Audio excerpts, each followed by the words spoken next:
Dark Owl, welcome back. Well, have you all heard the good news this morning? We think that Chester Zoo is going to be allowed to open again very, very soon. Lenny came and woke me up so early this morning, didn't you, Lenny, to tell me the good news? So we're really pleased.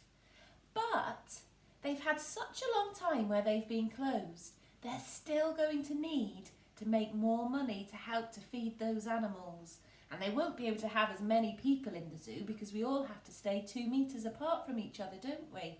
So I think it's a good idea if we carry on thinking about ways to help our zoo out and to carry on with all the fundraising things that we're doing. Do you think that's a good idea? Me too. But definitely some good news this morning, so we should all have big smiles on our faces. Right, which day of the week is it today? Days of the week. Days of the week. Days of the week. Days of the week. Days of the week.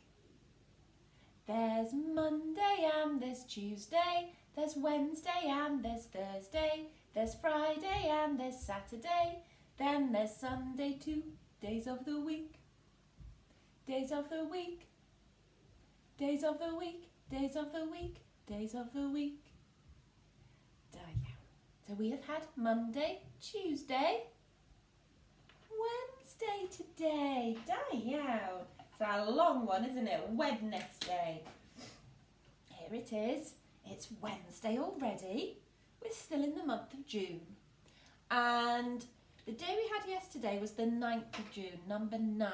So what number comes after 9? 5, 6, 7, 8, 9, 10. Today is the 10th of June. So a 1 and a 0 says 10, doesn't it? The 10th of June today. Right, let's find out who's watching us today. We'll ask you Poyoiti. So remember, when I ask you Poyoiti, you tell me your name. So I might say Poyoiti and Lenny would say Lenny Adui. You ready? Poyoiti.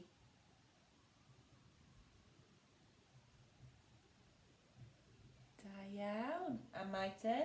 Poyoiti. Mrs. Roberts, Adui. Diane. Right, well, boys and girls, if you haven't had a chance to listen to our Dear Zoo story, have a listen to that after you finish watching this video. Because today's activity is going to be based around our Dear Zoo story. So in this story, somebody's asked the zoo to send them an animal.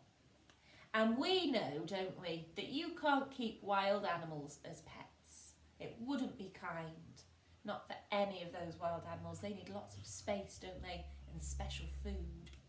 But it's just a pretend story. And in this story, the zoo keeps on sending the little boy or girl different animals in big packages. And none of the animals are okay to keep as a pet until we get to the very, very last one. So today we're going to make a bit of a story map of our story, Dear Zoo. And I'll show you how we're going to do it. If I turn my board around, you'll see here that on my board I've divided it into, let's count how many different pieces. 1, 2, 3, 4, 5, 6. So there's 6 different squares on my board here. Now I've done mine on a board, but you'll be able to do yours on a piece of paper. And we're going to have a go at seeing if we can remember the animals from our Dear Zoo story and see if we can get them in the right order. Now, when I counted how many different animals there were in here, it was more than my square. So let's have a see if we can count. There's 1 here, 2, 3, 4, 5, 6, 7, 8. So altogether there are 8 different animals that get sent in our story. But remembering all 8 of them is very, very tricky. If you want to try and remember all 8, then you can do 8 squares on your piece of paper. I done 6 on mine because I think I'll be able to remember 6 of them.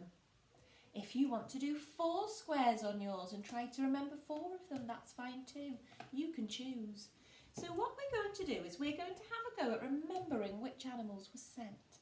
And then we're going to have a go with our special writing at writing underneath. So I remember that the first one was a very big animal.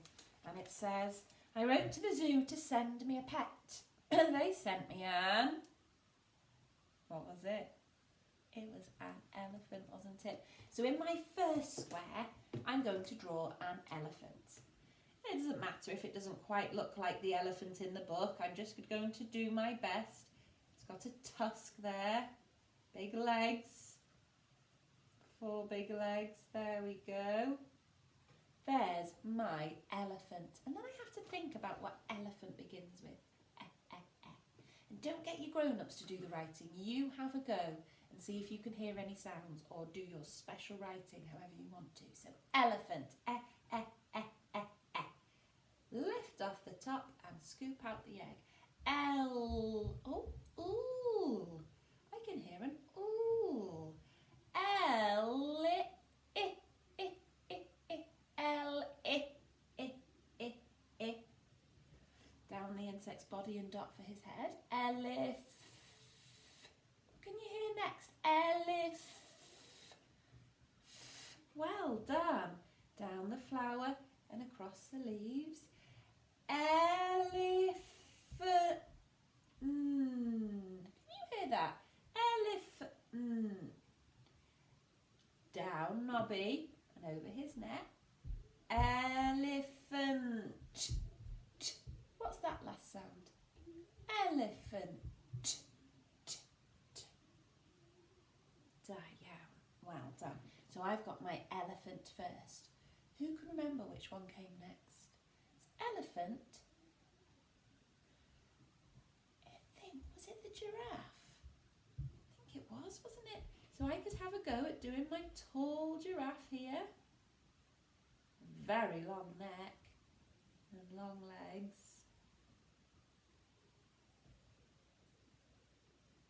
There we go, there he is.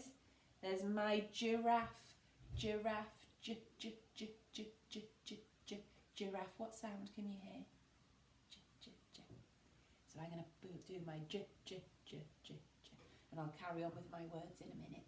So have a go and see if you can do your special writing and think of some of those animals for our story.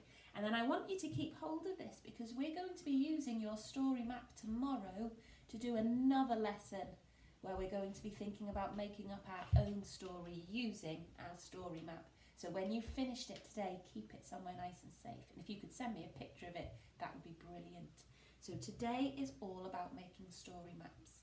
Now, just for the grown-ups, if you're wondering why I'm writing my words in this way with the children, there is a video that I did a while ago that teaches you about the stages of writing development for children. So if you're a grown-up and you want to have a little look at that and see how your child should be doing their writing at the moment, please look that up on YouTube. Okay? Well, boys and girls, have a lovely morning, and I will see you later on this afternoon. Bye-bye.